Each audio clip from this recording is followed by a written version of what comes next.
The morning sun spilled through the half-open blinds of their suburban Chicago home, painting soft lines across the kitchen counter. Emily stood quietly by the window, a cup of coffee growing cold in her hands. She wasn't watching anything in particular, just the empty driveway, where Michael's car had disappeared 15 minutes ago. He'd left without a word again. No kiss, no glance, not even the usual, "Don't wait up." It used to be different. 3 years ago, Michael would pull her into his arms before leaving, tease her about burning the toast, and promise to bring her flowers after work. Now, he was just gone. Even when he was home, he wasn't there. Always buried in work emails or pretending to be asleep on the couch. The house had become quiet, too quiet. Not the comforting kind of silence, but the kind that echoed loneliness through every wall. Emily had stopped complaining months ago. What was the point? Every time she tried to talk, Michael turned defensive. "Emily, I'm tired. I've had a long day," he'd say, not looking up from his phone. And she'd nod, smile faintly, and walk away, swallowing another piece of herself to keep the peace.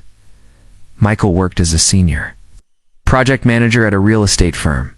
His life revolved around deadlines, meetings, and proving himself to a boss who didn't even know his wife's name. He told himself he was doing it for her, for their future, for the big house they'd always dreamed of.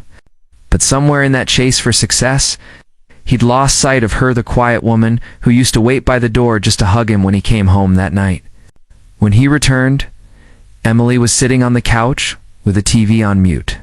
Her eyes followed him, searching for some sign of warmth. "Dinner's in the oven," she said softly. "Not hungry," Michael muttered, loosening his tie. Scrolling through his messages, he didn't see her face fall.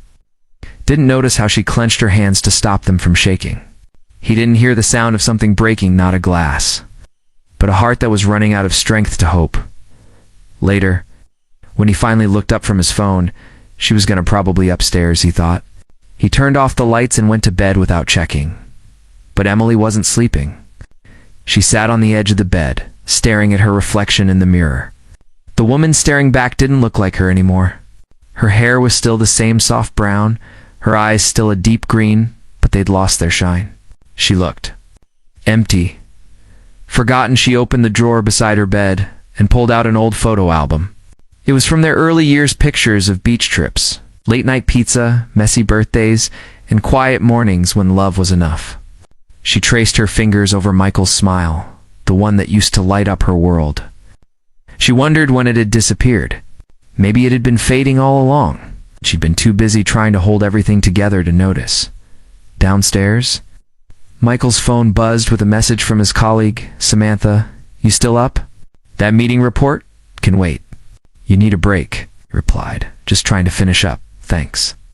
He hesitated for a moment before locking the phone. He didn't see the danger, didn't sense the slow drift that had already begun. It wasn't an affair, not yet, but it was an escape. An emotional distance that grew wider with every ignored conversation and every "I'm fine" he never questioned. The next morning, Emily made pancakes his favorite, but Michael was already running late. "I'll grab something on the way," he said, buttoning his shirt. She smiled weakly.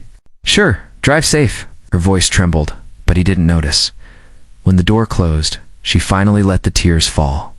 It wasn't the first time she cried like this. It was just the first time she realized he'd stopped hearing her silence. That evening, Emily didn't cook.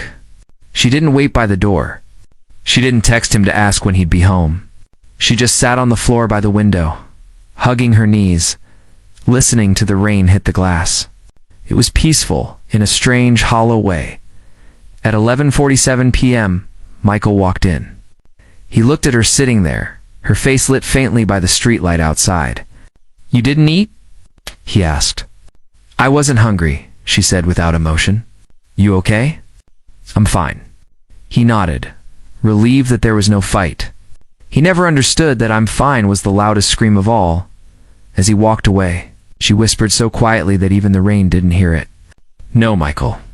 You just stopped seeing me."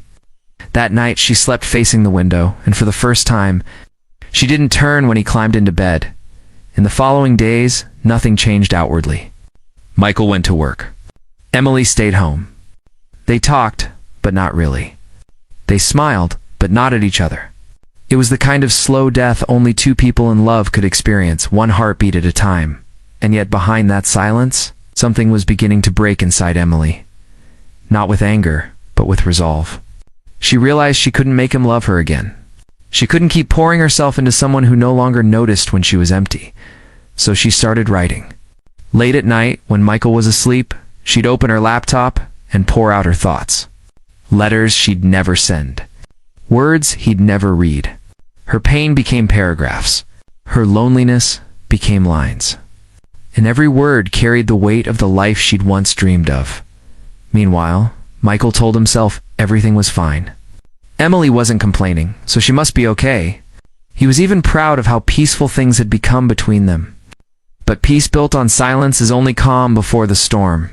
Because one night soon, something would happen that would shake his entire world. And by the time he finally realized her silent pain, it would already be too late. Asterisk, the next few weeks passed like a routine neither of them wanted to admit was broken. Michael left before sunrise, came home long after dark, and Emily stopped waiting. The mornings once filled with the sound of laughter, now echoed with nothing but the ticking clock on the kitchen wall. The air between them was heavy, not with words, but with everything left unsaid. Michael noticed small things changing, but he ignored them. The framed picture of their wedding that used to sit on the nightstand was gone. The home-cooked meals he once took for granted had been replaced with leftovers or simple sandwiches. Emily had stopped asking about his day, and when she did speak, her voice carried the polite tone of a stranger.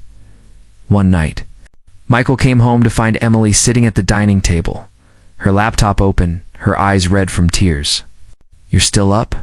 he asked casually, tossing his jacket on the chair. She didn't look at him. "I couldn't sleep." He poured himself a glass of water and leaned against the counter. "You should see someone about that. Maybe Dr. Lewis?" Emily let out a faint laugh, not amused, just tired. "Yeah, maybe." He didn't ask why she couldn't sleep. He didn't ask what she'd been writing all night. And she didn't offer. That was their relationship now, to people living parallel lives, pretending they still intersected somewhere later. When she finally went to bed, Michael scrolled through his phone. A new message from Samantha blinked at the top of the screen. "Tough day again. Hope you're doing okay." He smiled slightly before replying, "Same old." "Thanks for checking in. It wasn't cheating," he told himself. Just harmless conversation. She listened, something Emily no longer did. He convinced himself that he deserved that small escape, that it didn't mean anything. But every time he typed a message to Samantha, he pulled himself further away from the woman lying next to him. The next morning, Emily found a text notification on Michael's phone when she picked it up to silence his alarm. "Don't work too hard today, Mr. Overachiever." Her hand froze. She didn't open it, didn't scroll, didn't scream. She just stared at it until her chest began to ache. The tears didn't come, not anymore. She had already cried enough for both of them. When Michael woke up, she handed him the phone. "You forgot to set your alarm again," she said, calm and distant. "Thanks," he said, kissing her forehead lightly before rushing to the shower. He never noticed how her body stiffened at his touch. That afternoon, Emily went out alone for the first time in months. She drove to the lake where they used to walk on weekends. The same bench where he'd once told her he wanted to spend the rest of his life with her now sat empty like a monument to promises time had erased. She sat there for hours, watching couples walk hand in hand. She wondered when she stopped being someone's forever and became someone's routine. She opened her notebook and wrote, "Sometimes the loudest goodbye is silence." When she came home, Michael was in the living room, laptop on his knees, talking on a work call. "Yeah, Samantha, send me the files by morning," he said without realizing she'd entered. Her footsteps froze midway. He turned and smiled awkwardly. "Just work stuff." "I know," she replied softly. "It always is." He didn't understand what she meant. Maybe he didn't want to. That night, she finally asked, "Michael, are you happy?" He frowned. "Why would you ask that?" "Because you don't look like you are." "I'm just tired, Emily. You know how things are at work."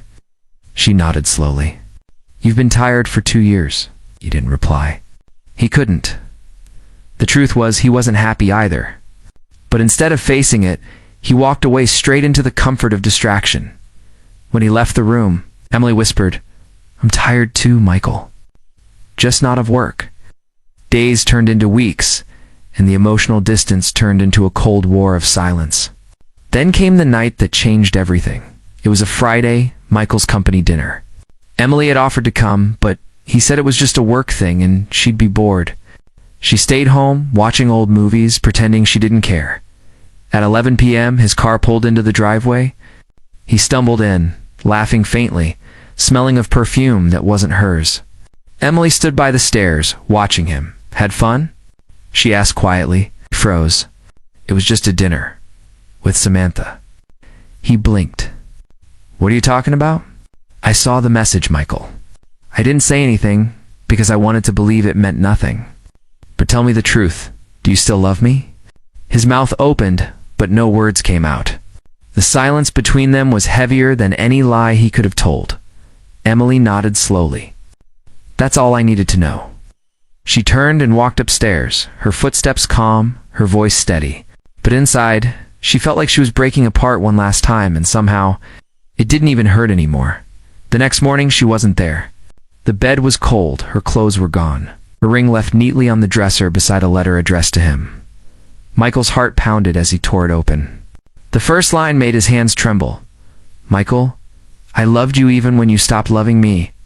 But love shouldn't have to beg for attention. Each word cut deeper. She wrote about her loneliness, her sleepless nights. The way she'd watched him drift away, piece by piece, until she became invisible in her own marriage. The last line read, You'll realize what you lost. But by then, I'll be gone, not out of anger, but out of peace. Michael sat on the edge of the bed, the ring glinting under the morning light. For the first time in years, he cried, really cried. He called her, but she didn't answer. He drove to her parents' house, to her favorite cafe, to the lake. She was nowhere. For days he couldn't eat, couldn't sleep. The house that once echoed with silence now screamed her absence in every corner, and that's when he realized her pain wasn't sudden. It had been there all along, silent, patient, waiting for him to notice, but he never did. Not until she was gone. The days turned into weeks, and Michael's life began to unravel in slow motion. Every morning felt heavier than the last. He'd wake up expecting to hear Emily humming in the kitchen, the faint clink of her coffee spoon, the gentle rhythm of her presence that had once filled the house with warmth. But there was only silence now, a suffocating kind of silence that reminded him of everything he'd destroyed. He went to work, but he couldn't focus. He'd stare at his computer screen for hours, scrolling through meaningless emails. His colleagues noticed his distraction, but no one dared to ask. Samantha, the one he once thought understood him, stopped texting after a few awkward exchanges. Maybe she sensed his guilt. Maybe she just got bored. Either way, the attention he'd mistaken for comfort disappeared as quickly as it came at night. Michael wandered through the empty house like a ghost. Emily's things were gone, her clothes, her books, even the framed photos she loved. Only a few traces of her remained, her perfume lingering faintly in the bedroom, her favorite mug on the shelf, the soft indent on her side of the couch. Little things that used to mean nothing now felt like memories carved into his skin. He started reading her letter over and over, hoping that if he read it enough times, he could somehow undo what had happened. But every time he reached the last line, "You'll realize what you lost. By then, I'll be gone," he'd break down all over again. One evening, he sat by the lake where they used to go on Sundays. The same bench, the same cold wind, but without her, the place felt empty, like a photo missing its subject. He looked at the water and whispered, "I'm sorry, Emily. I just didn't see you slipping away." He stayed there for hours, lost in his thoughts. Then his phone buzzed. It was an email notification from Emily Parker's subject, "If you're reading this." His heart nearly stopped. His hands shook as he opened it. The message was short, written days before she left. "If you're reading this, I want you to know I don't hate you. I never did. I just couldn't keep fighting for someone who didn't notice I was drowning. Maybe one day, when the noise in your life quiets down, you'll understand what silence really sounds like. Until then, I hope you find peace, even if it's without me." Tears blurred the words. It wasn't revenge. It wasn't anger. It was worse. It was forgiveness. A forgiveness he didn't deserve. He tried reaching out to her, calling from different numbers, sending emails, even writing letters he wasn't sure she'd ever read. Weeks passed with no reply. Then, one afternoon, he received a small envelope in the mail. His name was written in her handwriting, delicate and familiar. Inside was a single sheet of paper and a small key. The letter read, "There's a box in the attic. It's yours now. Everything I couldn't say is inside." Michael's hands trembled as he climbed the creaky attic stairs. Dust particles danced in the light from the window. In the corner, beneath an old blanket, he found a wooden box. When he opened it, he found photos, journals, and a small video camera. The first photo was of their wedding day. The next few were of their early years, laughing, traveling, living. Then, as the stack continued, the smiles began to fade. Emily's eyes told the story he'd ignored. Her journals were filled with quiet pain. "He used to look at me like I was his world. Now he looks through me. I wonder if he'd notice if I stopped talking altogether. Love shouldn't feel this lonely." By the time he reached the last page, his tears had soaked through the paper. Finally, he turned on the video camera. The screen flickered before showing Emily sitting on their couch, her hair tied back, eyes tired but calm. "Michael," she said softly, her voice echoing through the empty attic. "If you're watching this, it means you finally started looking for me. I don't know what you were expecting to find, but I hope it's more than guilt. I hope you remember that I loved you with everything I had. I just wish that had been enough." She paused, taking a shaky breath. People think revenge is loud, anger, shouting, destruction. But real revenge is quiet. It's when someone finally stops caring, and you realize too late that you were the reason they changed. That's my revenge, Michael. Not to hurt you, but to let you live with the silence you once gave me." Then she smiled faintly, a sad kind of smile. "Take care of yourself. Goodbye." The screen went black. Michael dropped the camera, his body trembling. The words echoed in his head. "Real revenge is quiet," he screamed, hitting the floor with his fists, sobbing until his throat burned. He would have given anything to go back, to hold her, to listen, to just see her again. But the truth was brutal. Emily had taken back the one thing he'd stolen from her for years: peace. In the following days, he tried to move on, but her presence haunted him in every corner of the house. The smell of her perfume in the hallway, the faint sound of her laughter in his dreams. The voicemail she once left saying, "I love you, even when you're too busy to say it back." He played it every night until he could recite it word for word. Months passed. His friends told him to move forward. But how do you move forward when your soul is stuck in yesterday? He donated most of his things, sold the house, and moved into a small apartment downtown. He told himself he wanted a fresh start, but deep down, he just couldn't stand living among the ghosts. One night, he went to the lake again. The same bench, the same silence. This time, he brought flowers. He didn't know where she was living, or if she'd even see them. But he left them there anyway. On the card, he wrote, "I finally understand your silence." It was the loudest thing I've ever heard. He placed the flowers on the bench and walked away. The wind carried the faint scent of lavender, her favorite, and for a moment, he could almost hear her voice again. "You should have listened, Michael. I wasn't asking you to fix me. I was just asking you to notice." He closed his eyes, tears streaming down his face, whispering, "I notice now. Emily, I do." But it was too late, because some realizations only come when the person you needed to tell is no longer there to hear them. 3 months had passed since Emily vanished from Michael's life, but time hadn't dulled the ache, only sharpened it. Every morning, he'd still pour 2 cups of coffee out of habit. Every evening, he'd pause at the front door as if expecting her soft footsteps to greet him. Grief had become his shadow. Regret his punishment. He'd thought about calling her again 100 times. He'd written emails, letters, even long messages he never sent. He had no right to. What would he say now? I finally understand. That didn't bring back the years he stole from her with silence. One Friday afternoon, as the gray sky hung low over Chicago, Michael received an envelope in the mail. The handwriting was familiar, neat, deliberate. His heart stopped for a beat. It was from Emily's sister, Claire. He tore it open, hands shaking. "Michael, I didn't know if I should reach out, but I thought you deserved to know. Emily passed away last week. She'd been sick for a while, heart complications. She didn't want anyone to know. She said she didn't want pity, especially not from you. There's something she asked me to give you. I'll be at Lakeview Chapel on Sunday. Come if you want to say goodbye." The words blurred as his vision filled with tears. He sank to the floor, clutching the letter to his chest, gasping for air. His mind couldn't accept it. Emily gone? Just like that? After all the pain, the distance, the guilt, this was how it ended. He hadn't lost her when she walked out. He'd lost her now forever. That Sunday, the chapel was small and quiet. Soft music played in the background. A few close friends and family gathered in silence. Michael stood in the back, unable to move forward, afraid to face the woman he'd broken and could never apologize to.